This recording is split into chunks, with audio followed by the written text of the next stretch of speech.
Pagi hari ini, selama kita memperingati masa raya Pentakosta sampai hari ke-50 Pentakosta, saya akan banyak mengajar, membahas pemberitaan firman Allah tentang Roh Kudus ya, tentang Holy Spirit, karyanya, karunia-Nya dalam kehidupan kita sebagai orang percaya. Minggu kemarin dalam ibadah raya saya mengajar tentang bahasa roh. Sebutlah pagi ini lanjutan dari pengajaran bahasa roh yang saya ajarkan minggu kemarin. Saya coba lanjutkan ayat terakhir kemarin saya sampaikan Roma 8:26 sampai 28 ayatnya. Sebutlah khotbah pagi ini, pengajaran firman Allah pagi ini lanjutan dari minggu kemarin. Kita masih bicara tentang bahasa roh. Kita baca dulu ayatnya sama-sama saudara ya.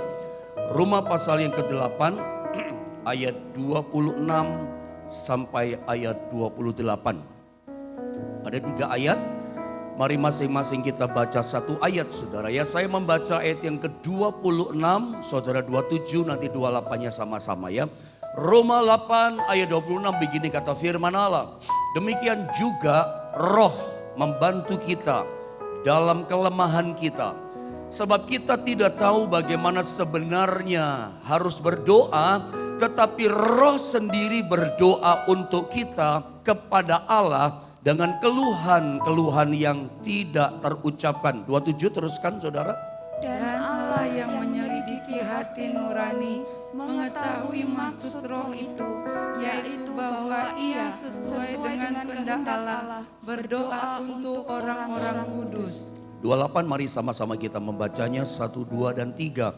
Kita tahu sekarang bahwa Allah turut bekerja dalam segala sesuatu untuk mendatangkan kebaikan bagi mereka yang mengasihi Dia, yaitu bagi mereka yang terpanggil sesuai dengan rencana Allah.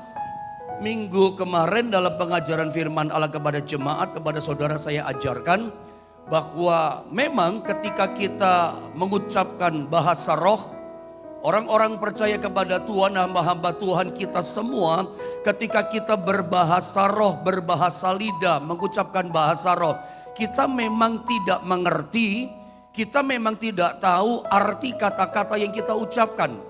Tetapi begini, meskipun kita nggak tahu, meskipun saudara tidak mengerti arti kata-kata di balik bahasa lidah yang kita ucapkan, yang Anda ucapkan, tetapi yang pasti begini, di dalam ketidakmengertian kita, yang pasti begini, di dalam Kisah Rasul pasal 2 ayat 11, yang pasti arti, isi daripada bahasa roh itu adalah mengagungkan Allah.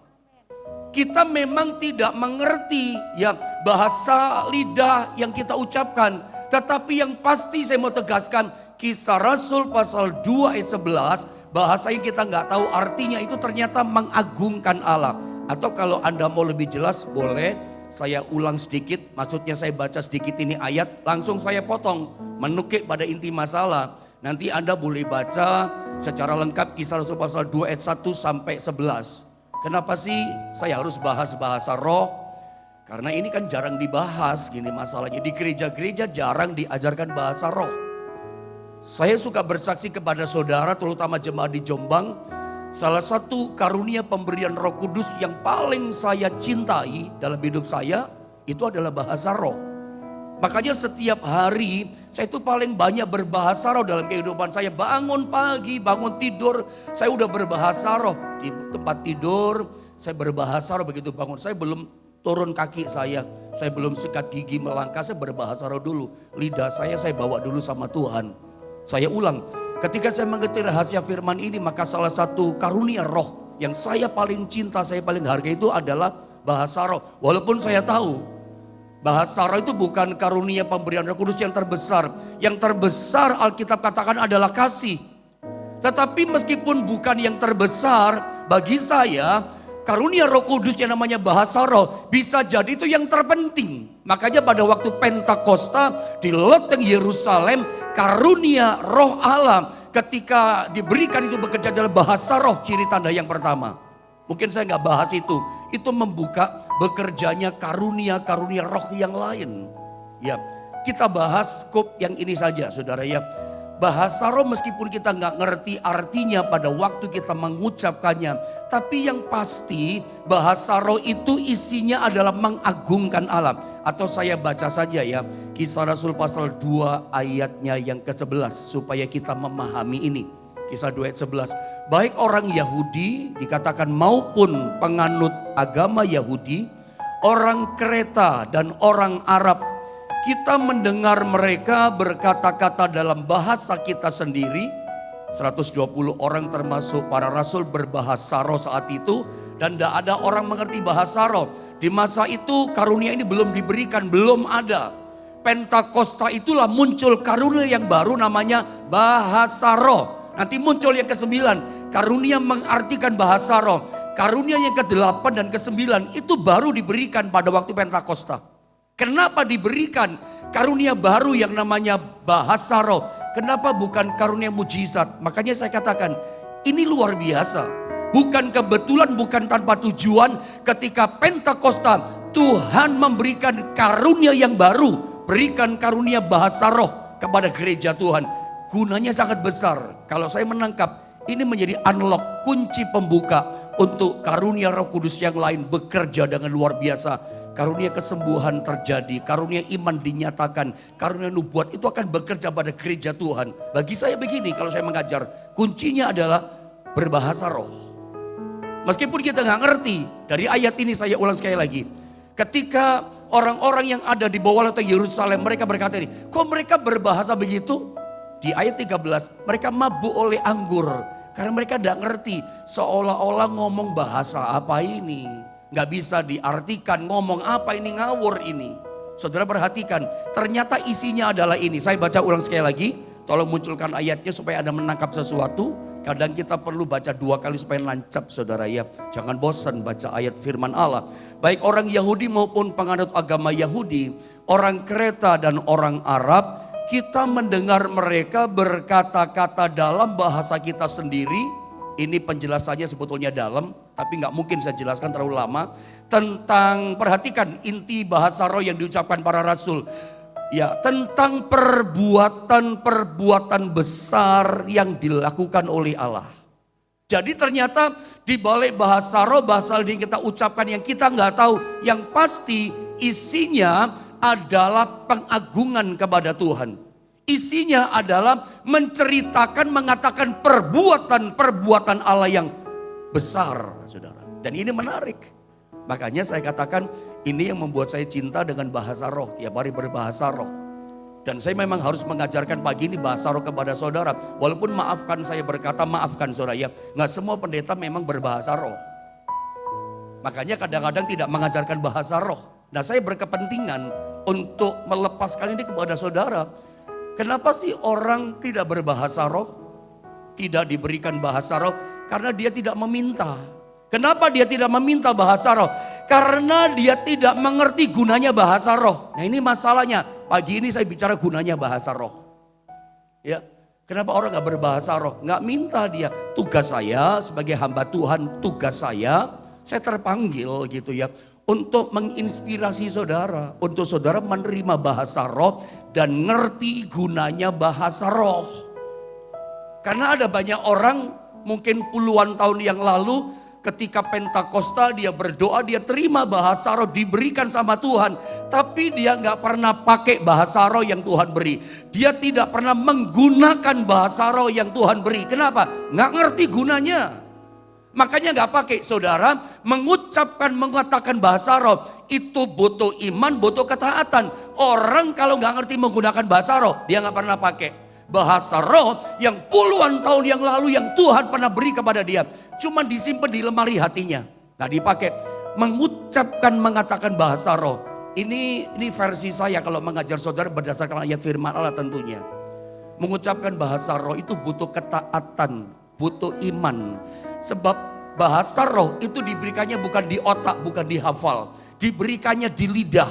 Pada waktu kita mengucapkan bahasa roh itu fresh every time, selalu baru. Orang mengucapkan bahasa roh itu butuh iman. Makanya banyak orang karena dia gak ngerti gunanya bahasa roh. Makanya dia gak pakai. Hanya puluhan tahun yang lalu cuma sekali dia pakai. Lalu tiap hari dia nggak pernah pakai bahasa roh. Padahal bahasa roh itu dipakai itu dalam keseharian kita. Membangun kita. Kata 1 Korintus 14 ayat yang kedua. Nanti kita baca itu. Karena nggak ngerti gunanya, ya cuma disimpan di lemari hatinya, nggak pernah dipakai. Saya ulang, menggunakan bahasa roh, memperkatakan bahasa roh, itu butuh iman ketaatan. Itu dikasih di lidah kok. Ya, saya kasih contoh ya supaya Anda paham. Ya, ini tentu kita ada banyak aliran gereja, kita nggak bicara doktrin. Di sini ada juga banyak teman-teman hamba Tuhan. Kita saling sharing lah berdasarkan firman Allah. Anda jangan menghakimi dulu, karena kalau kita memang bicara bahasa roh akan banyak terjadi perdebatan. Tapi dengarkan saja dulu apa yang saya sharingkan firman Allah kepada saudara. Bahwa ketika kita mengucapkan bahasa roh itu butuh iman ketaatan gitu ya. Karena bahasa roh diberikan di lidah. Ketika orang berbahasa roh itu bukan kayak orang kerasukan setan. Ya, dikuasai gitu, gak bisa dikendalikan. Bahasa roh yang diberi kepada kita, itu kita bisa kuasai, kita bisa kendalikan. Karena roh Allah itu bukan kayak roh jahat kerjaannya. Nah ini poin ini mungkin penting. Kalau Tuhan ingatkan, saya sampaikan sama saudara. Perhatikan poin ini. Roh Allah ketika memberikan bahasa roh kepada kita, dia bukan kayak roh jahat, roh iblis, roh setan. Alkitab berkata Yohanes 10, roh jahat iblis itu mencuri, membunuh dan membinasakan. Roh jahat itu dia begitu ada celah kecil, dia masuk, dia kuasai. Seperti orang kerasukan, gak bisa berhenti, dikuasai. Roh Kudus kerjanya lewat bahasa roh bukan kayak orang kerasukan setan. Roh Kudus bukan roh jahat menguasai. Ada beberapa ayat, Roma 8 misalnya. Roma 8 itu mengajarkan tentang hidup dalam roh. Anda baca di Alkitab ya. Nah kesempatan ini saya sampaikan. Hidup dalam roh itu bagaimana sih? Orang hidup dalam roh itu hidupnya dipimpin oleh roh Allah. Coba Roma 8 ayat 14. Tolong dicek Roma 8 14. Saya pengen baca dulu ayat ini. Roh Allah bukan kayak roh jahat. Ini pendahuluan dulu saudara. Nah perhatikan. Di rumah tolong Anda baca ya. Roma pasal 8. Anda kalau punya Alkitab manual itu ada judulnya di atas. Judulnya kalau nggak salah itu hidup yang dipimpin roh Allah ya, hidup dalam roh itu saudara ya. Atau saya lihat sedikit judulnya supaya tidak meleset ya, supaya tidak ada perdebatan di antara kita. Saya baca ya Roma pasal 8, saya lihat judulnya adalah hidup oleh roh. Ya, bagaimana sih orang Kristen hamba Tuhan kita anak Tuhan yang hidup dalam roh? Hidup dalam roh itu kayak begini. Baca lengkap ayat 1 sampai selesai. Menarik. Paulus mengajarkan hidup dalam roh. Karena orang ini penuh dengan roh. Paulus ini. Saya baca ya. Semua orang ya yang dipimpin roh Allah adalah anak Allah. Anak Allah itu pasti hidup oleh roh. Dan hidup oleh roh anak Allah adalah hidupnya dipimpin roh Allah. Roh Allah itu kerjanya memimpin kita. Roh Allah itu kerjanya menuntun kita. Bukan menguasai kita. Setan menguasai. Dari awal Allah menciptakan manusia dikasih yang namanya free will, kehendak bebas. Nangkap saudara ya. Nyambung kembali ke perjanjian lama. Kerjanya roh Allah itu bukan tukang paksa. Maaf kayak preman tukang paksa. Enggak begitu kayak mafia tukang paksa. Roh Allah bukan roh jahat. Saya seringkali juga melayani pelayanan pelepasan. Orang-orang kerasukan setan. Saya pernah melihat loh. Orang kerasukan setan sampai jadi gila gara-gara roh jahat. Gila pikirannya, gila jiwanya, terganggu. Kerjaan roh jahat yang menguasai penuh. Anak Tuhan, setan gak bisa kuasai. Kenapa? Ada roh Allah dalam diri kita. Roh jahat itu dia menguasai. Saya pernah melihat dalam salah satu pelayanan saya. Orang sampai gila. Wah ini berat loh pelayanan seperti ini. Roh setan itu kalau gini ya, roh Allah itu kasih kehendak bebas. Makanya kenapa saya katakan mengucapkan bahasa roh butuh iman ketaatan. Jangan cuma disimpan. Orang kalau nggak ngerti menggunakannya, nggak ngerti manfaatnya, ya dia nggak pernah pakai bahasa roh. Setiap hari berdoa tidak pernah berbahasa roh, nggak ngerti. Nah, bagaimana ngerti? Penting kan saya bagikan sama saudara. Saudara, di dalam Alkitab. Yang namanya roh Allah saya ulang, itu bukan caranya kayak iblis. Yohanes 10, dia menguasai. Wahyu pasal 3 ayat 20. Roh Kudus tuh kayak Yesus kan, dia mengetuk di depan pintu. Coba Anda lihat ya, Wahyu pasal 3:20. Saya tunjukkan prinsip-prinsipnya supaya clear, enak. Supaya ada akrab dengan Roh Kudus, asik dengan Roh Kudus. Saya baca Wahyu 3:20. Cara kerja Tuhan, cara kerja Roh Allah itu kayak begini. Lihat, ya bukan tukang paksa kan, jelas di sini. Aku berdiri di muka pintu dan mengetok. Dia di depan pintu mengetok. Kalau setan nggak pakai lewat pintu, dengarkan saya. Roh jahat, roh iblis, dia nggak pernah lewat pintu. Ya, begitu ada celah dia masuk, dia menguasai. Tapi Roh Kudus Tuhan itu berdiri di pintu hati kita, dia mengetok. Lalu dikatakan apa? Jikalau ada orang yang mendengar suaranya, dia berkata-kata, mendengar suaranya, ya, mendengar suaraku dan membukakan pintu hatinya, aku akan masuk mendapatkannya dan aku akan makan bersama-sama dengan dia dan ia bersama-sama dengan aku. Clear. Ini cara kerja Tuhan. Roh Allah bukan tukang paksa.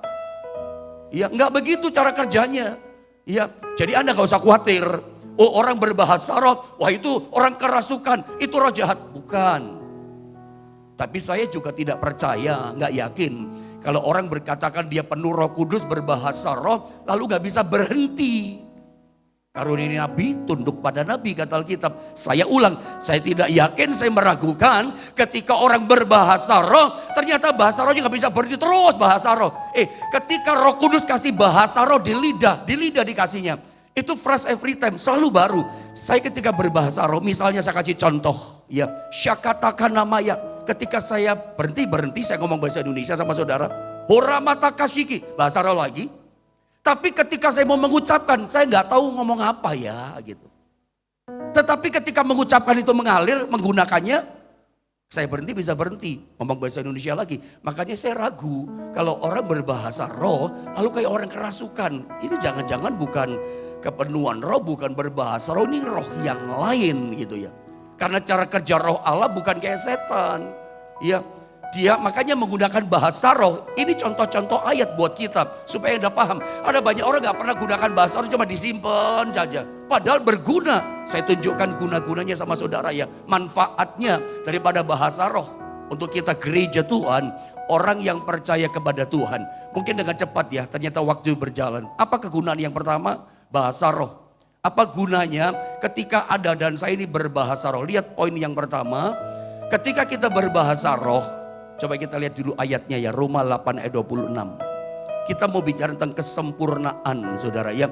Bahasa roh itu adalah doa yang sempurna, itu maksud saya.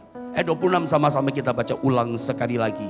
2, 3. Demikian juga roh membantu kita dalam kelemahan kita. Sebab kita tidak tahu bagaimana sebenarnya harus berdoa. Tetapi roh sendiri berdoa untuk kita kepada Allah dengan keluhan-keluhan yang tidak terucapkan. Ini penting, saya tembak langsung. Kenapa pendeta kita berbahasa roh? Berbahasa roh itu gunanya besar buat kita. Ketika Anda punya masalah yang berat, perhatikan ayat ini ya. Demikian juga, lihat ayatnya, roh membantu kita dalam kelemahan kita. Kita itu kadang-kadang lemah hadapi masalah. Dan Roh Kudus tahu kelemahan kita. Kadang-kadang kita gak mampu hadapi masalah. Berat Pak masalahnya. Nah, saat-saat kita menghadapi kelemahan seperti inilah. Kita itu lemah. Roh Kudus itu membantu kita. Roh yang di dalam kita itu membantu kita. Kadang-kadang masalahnya banyak orang berdebat sih. Ada pemahaman yang mengajarkan begini. Saya terus terang sajalah. Saya buka-bukaan sama saudara. Ya. Kadang ada orang, itu aliran Pentakosta juga yang berkata begini. Orang berbahasa roh kok bisa buka mata. Ada orang gak yakin dia. Orang berbahasa roh kok kayak Pak Yohanes langsung. Kona mata kaya kok langsung. Biasanya kan mestinya masuk hadirat Tuhan nyembah dulu. Dari mana itu ajaran saudara ya. Seringkali kita yang kita terima selama ini kan mesti masuk dulu dalam hadirat Tuhan. Nyembah lama 1 jam baru nanti bisa berbahasa roh. Carikan tolong ayatnya sama saya di mana gitu saudara ya itu. Seringkali orang berbahasa roh katakan, wah itu dia sendiri yang ngomong gitu. Berbahasa roh itu ya nyembah dulu 5 menit kak, 10 menit kak, baru berbahasa roh gitu. Saudara ingat ya, 1 Korintus pasal 3 ayat 16, Alkitab berkata apa? Tidak tahukah kamu bahwa tubuhmu adalah rumah Allah, bait Allah, dan roh Allah, perhatikan, diam di dalam kamu. Terjemahan Amplified Bible berkata begini, permanent dwelling in you. Roh Kudus itu permanen tinggal dalam diri kita. Efesus katakan ketika kita percaya pada Yesus dikasih meterai. Meterainya apa? Roh Kudus nempel di sini jadi meterai. Kalau Roh Kudus dalam diri kita, apa kita perlu undang dulu masuk dia? Oh, masuk hadiratnya. Loh, dia di sini loh. Di dalam kita. Saya berharap Anda bisa paham nih. Pemahaman ini, pengajaran firman. Saya ngomong berdasarkan ayat, saudara ya. Jadi orang berkata, oh gini, oh gitu. Ini ayatnya yang Anda mesti pahami. Ini sebuah pewahyuan dari firman Allah. Kenapa kita berbahasa roh itu gak nunggu oh masuk dalam hadirat Allah gitu. Kenapa berbahasa roh itu apa ya? Kita bisa melepaskan kapanpun. Namanya udah diberi ada pada kita. Dan roh Allahnya sumber pemberi ada dalam hidup kita. Apa Anda gak percaya? Pribadi yang ketiga yang namanya Roh Kudus kita menyebutnya. Dia pribadi yang berkuasa. Dia pribadi yang bukan kayak kita gitu. Itu kan pikiran saudara, pikiran kita. Saya berharap Anda ngerti ya bagian ini saudara ya. Makanya ayat ini menarik. Kenapa saya katakan gunanya Roh Kudus? Ini akan membuat Anda jatuh cinta dengan bahasa roh. Anda akan sangat menghargai, mengasihi berbahasa roh. Anda akan banyak berbahasa roh sepanjang hari. Gunanya ini loh, ketika Anda berdoa dalam bahasa roh, itu doa yang sempurna. Itu doa yang amazing. Itu doa yang luar biasa. Gitu. Wow, saya bergelora ngomong ini. Karena memang iya gitu. Ya, doa yang sempurna. Saudara, di dunia ini gak ada orang bisa berdoa dengan sempurna. Pendeta pun gak bisa berdoa dengan sempurna. Saya yakin ketika Anda berdoa dengan berbahasa roh, Anda mengerti kegunaannya. Barangkali Anda gak akan datang sama pendeta karena Anda ngerti. Pak Pendeta, biasanya kan kita gini, tolong Pak Pendeta doakan saya dengan masalah-masalah ini saya, masalah ini saya. Karena Anda udah tahu bahasa roh itu doa yang lebih hebat daripada doa seorang pendeta. Yang saya tahu begini, orang yang berdoa dalam bahasa roh, dia pasti gak berdoa begini. Tuhan, seringkali banyak orang berdoa gini, doa yang tidak sempurna ini kami panjatkan kepadamu dalam nama Bapa, Putra dan Roh Kudus, yaitu nama Tuhan Yesus Kristus. Seringkali kan kebiasaan kita berdoa, doa yang jauh dari sempurna ini kebiasaan. Dari mulai kecil SD, SMP, karena mungkin ada guru sekolah minggu yang mengajar. Atau maafkan ya, guru-guru agama pernah mengajar kita doa yang jauh dari sempurna ini. Orang kalau berdoa dalam bahasa roh itu doa yang amazing. Ya perfect prayer, doa yang sempurna. Doa yang luar biasa. Kenapa doa sempurna? Karena Roh Kudus ini kombinasi doa yang amazing. Roh Kudus berdoa bersama dengan roh kita. Saat kita lemah, saya baca ulang sekali lagi ayat ini. Saya mesti baca ayat ini supaya dihidupkan kalimatnya.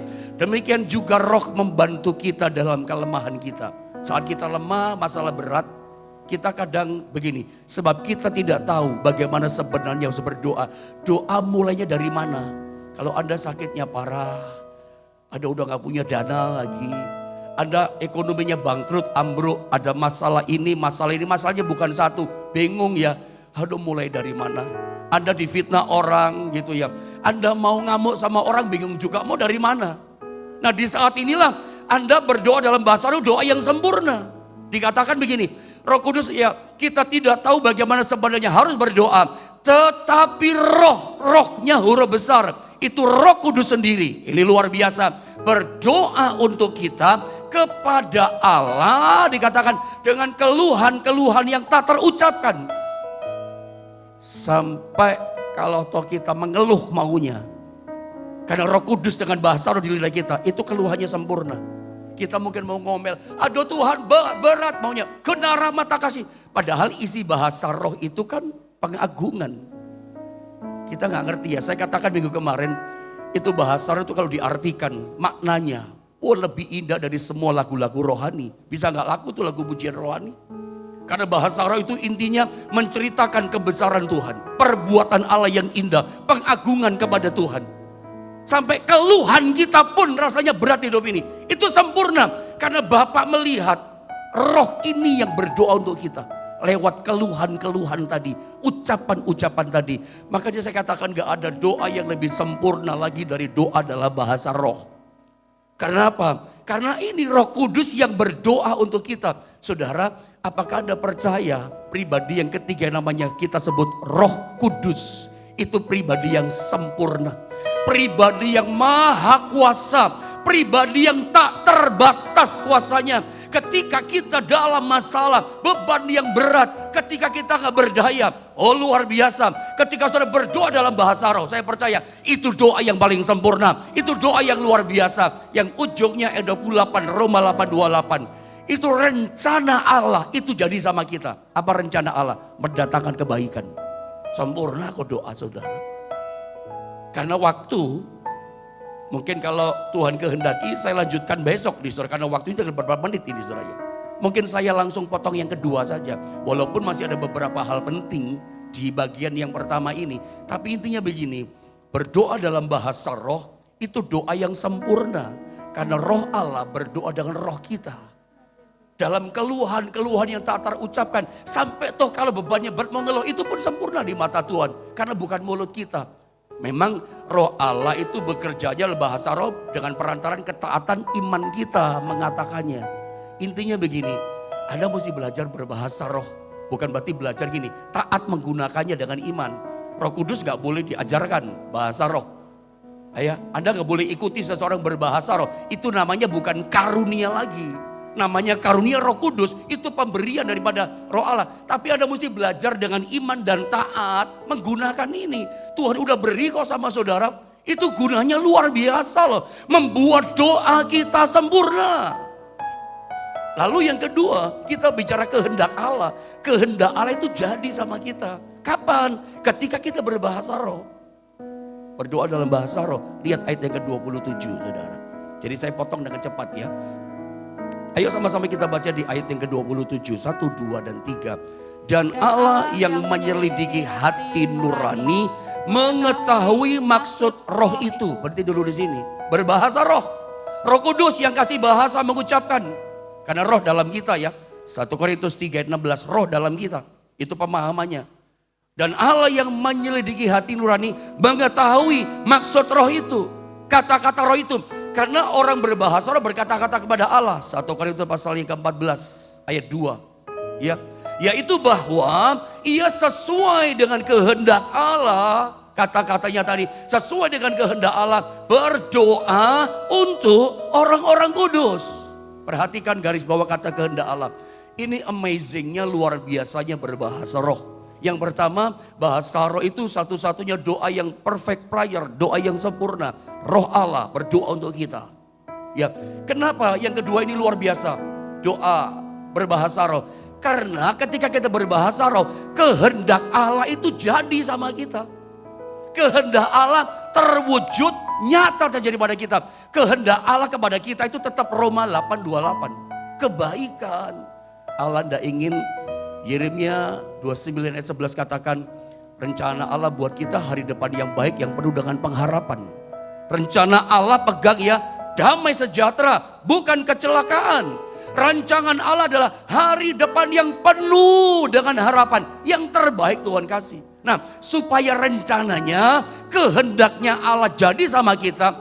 Ini boleh saya pakai bahasa gini, mempercepatnya jadi kehendak Allah. Anda belajarlah berbahasa roh, taat dengan iman. Minta itu sama Tuhan. Karena kehendak Allah. Istilah saya saudara ya, istilah saya. Bahasa roh itu kayak GPS-nya orang Kristen. Tahu GPS? Kita hidup itu setiap hari ketemu sama orang. Nangkep saudara ya. Setiap hari kita dalam pekerjaan usaha saudara bikin keputusan-keputusan. Anda berjumpa dengan macam-macam warnanya orang. Karakternya beda-beda. Anda gak boleh salah pilih. Anda gak boleh salah ambil keputusan. Anda jangan sembarangan oke dengan rekan kerja. Anda tahu pernah main yang namanya ular tangga. 1, 2, 3, 4, 5, 6, 10. Udah 30. Tahu-tahu turun kena ekornya ular turun gitu. Anda pernah nggak hidup mengalami seperti itu? Tak tak tak tak tak tak naik, drop turun lagi. Tak tak tak tak turun naik. Kok nggak selesai-selesai rencana Tuhan? Kok nggak finishing well? Kapan baiknya Pak Pendeta? Kapan hidup saya jadi menikmati hidup? Saya kalau lihat jemaat di hari tua, sukacita, bahagia, diberkati Tuhan, ya umur 70-an bisa jalan sana sini menikmati hidup gitu ya. Dengan anak-anak mantu cucu bahagia, saya ikut bahagia. Ya, senang saya lihatnya gitu saudara ya. Diberkati Tuhan. Untuk mencapai hidup seperti itu udah gampang saudara ya. Udah gampang, sulit. Karena banyak orang pengennya seperti, semua orang pengen seperti itu, nikmati di hari tua, berkat Tuhan, bahagia dengan Tuhan. Oh tapi tidak gampang, karena seringkali hidup kita kayak ular tangga. Tak tak tak tak tak, turun, naik lagi, turun lagi. Baru naik 4 langkah, turunnya lebih bawah lagi. Itu kan terjadi kan. Anda itu makanya butuh bahasa roh, bahasa itu kayak GPS, nuntun kita langkah demi langkah. Tak tak, A, B, C, D, E, F, G, tidak turun ke A lagi, terus ngelangkah. Anda kalau di jalan tol misalnya Jakarta, yang lebih rumit barangkali jalan tolnya, ada berapa line jalan, begitu salah jalan, muter gak nyampe-nyampe, harusnya 1 jam nyampe tujuan, itu mungkin bisa 3 jam, jadi lama gak nyampe, kesasar saudara. Kehendak Tuhan gak jadi-jadi, padahal kehendak Tuhan kebaikan, kenapa gak cepat jadi? Nah, kita gak ngerti jalannya. Saya mau tunjukkan, bahasa roh itu doa yang sempurna. Dan justru membuat kehendak Tuhan itu jadi. Singkat saja, saya pernah membaca sebuah cerita tentang seorang hamba Tuhan. Dia bercerita itu sambil menangis-nangis tentang keluarganya. Terutama tentang anak yang dia cintai, yang dia berdoa, biarlah warisan panggilan iman sebagai hamba Tuhan turun kepada anak laki-laki satu-satunya. Satu kali anak ini berontak sama papanya. Papanya nangis, pemberontak anaknya. Membesarkan, saya pendeta, saya punya 2 anak laki-laki. Ya, yang satu udah kuliah, udah besar. Saya bersyukur anak saya gak kayak saya waktu masa muda dulu gitu ya. Saya bersyukur Tuhan itu baik. Tuhan itu luar biasa. Saya terus pantau meskipun di luar kota ibadahnya bagaimana. Dan saya terus pantau. Saya gak lepas saudara ya. Membesarkan anak pendeta gak gampang. Karena seringkali jemaat menaruh level, oh anak pendeta kok gitu, anak pendeta kok gitu. Saudara kasih tahu, yang pendeta bapaknya ya. Jangan level kekudusannya, level imannya disesuaikan kayak papanya, kayak mamanya, beda dong saudara. Yang pendeta itu papa mamanya, anaknya bukan pendeta. Kasihan anak pendeta di sekolah, di lingkungan jemaat kata, anak pendeta kok gitu, anak pendeta kok gitu. Yang pendeta bapaknya saudara. Kadang kasihan beban anak pendeta. Kadang ada banyak pendeta karena terus terima itu, dia jadi pemberontak. Nggak enak jadi anak pendeta. Satu kali anak ini berontak sama papanya. Papa ini tiap hari cuma doa. Ini cerita ini ya. Papa tiap hari cuma taunya bahasa roh. Karena si pendeta ini berbahasa roh bisa berjam-jam doa di kamarnya. Bisa 1 jam, 2 jam, bisa lebih daripada itu. Kalau dia belum damai di hatinya nggak amin pendeta. Dan itu saya belajar di situ. Satu kali anaknya berontak. Karena anaknya ini mau jalan-jalan sama temannya, merayakan ulang tahun temannya, mau senang-senang naik mobil sama temannya, pakai mobil temannya yang sopir temannya. Gitu saudara ya. Tapi dilarang sama papanya. Papanya berkata, jangan. Anda tahu alasan jangan? Nanti kamu ada apa-apa di jalan. Jangan berangkat sekarang. Ini pendeta yang ngomong. Nanti ada apa-apa. Papa ini cuman taunya doa, taunya Tuhan, bahasa roh aja papa ini. Papa membuat papa itu enggak connect sama dunia. Cuman sama Tuhan, sama sorga. Enggak connect sama dunia. Enggak ngerti anak papa ini. Anaknya nangis masuk kamar, brok, tutup pintu. Enggak boleh jalan sama teman-temannya. Tapi Anda tahu ceritanya? Ketika teman-temannya dengan 4-5 orang naik mobil, lagi setir mobil di jalan. Tiba-tiba ada trailer tronton, sopirnya mabuk. Nabrak mobil ini, tas masuk jurang. 4-5 orang ini mati semua. Berita besar. Begitu si anak pendeta dengar dia nangis. Dia datang sama papanya. Dan dia berkata, Papa maaf. Papa benar. Tuhan benar. Apa yang dikatakan Papa benar. Aku cinta sama Papa. Anda tahu, orang yang berdoa dalam bahasa roh. Itu situ kehendak Tuhan itu jadi. Kayak istilah apa ya? Pendeta berkata, nanti kamu celaka. Anda tahu istilah orang Prancis déjà vu. Kadang orang Anda pernah gak? Ada di satu kota, di satu tempat. Lalu Anda merasa gini, tempat yang indah. Anda merasa gini, aku kayaknya pernah di tempat ini. Padahal gak pernah. Tapi dalam bayangan roh saudara kayaknya pernah gitu. Atau Anda pernah ngalami satu berkat dari seseorang. Ngalami mujizat ini itu. Anda seperti gini, aku kayaknya pernah ya, kapan ya. Anda merasa pernah, itu dejavu loh. Roh Allah bisa bikin seperti itu. Nanti kamu celaka. Roh Allah itu justru membuat kehendak Allah itu nyata sama kita. Berbahasa itu gunanya luar biasa loh. Ya, justru kehendak Allah itu gini, tak nyampe sama saudara. Nggak muter, nggak lama kesasar di jalan tol. Ketika saya ngerti bahasa roh, makanya punya alasan kan. Kenapa salah satu karunia Roh Kudus yang paling saya cinta itu bahasa roh. Tiap hari saya banyak berbahasa roh. Karena ini loh, doa yang sempurna, kehendak Allah justru nyata. Jadi bahkan lebih cepat dan sama kita. Orang lain mungkin butuh muter, ada tek. Semakin sensitivitas Anda akan kehendak Allah makin nyata. Semakin peka saudara. Tidak heran ada hamba Tuhan tertentu, ada orang sakit di sini. Itu kaitannya sama itu tuh. Ada yang sakit vertigo di sini, saya doakan saudara. Itu kaitannya itu. Kepanjangan saya ngomong itu. Tapi saya berdoa pagi ini Anda bisa menangkap firman Allah. Ketika Anda berbeban berat, itulah Roh Kudus penghibur, penolong setiap kita. Dia ada dalam diri kita. Dan bahasa roh kegunaannya kita sudah tangkap. Saya berdoa, inspirasi lewat khotbah ini adalah supaya Anda meminta. Kenapa orang gak ngalami bahasa roh? Gak pernah minta. Padahal diberi kalau minta. Kenapa orang gak minta? Gak ngerti gunanya. Kenapa orang gak menggunakan dikasih? Ya gak ngerti manfaatnya. Saya berdoa lewat firman Allah ini, Anda semakin mengasihi Roh Kudus.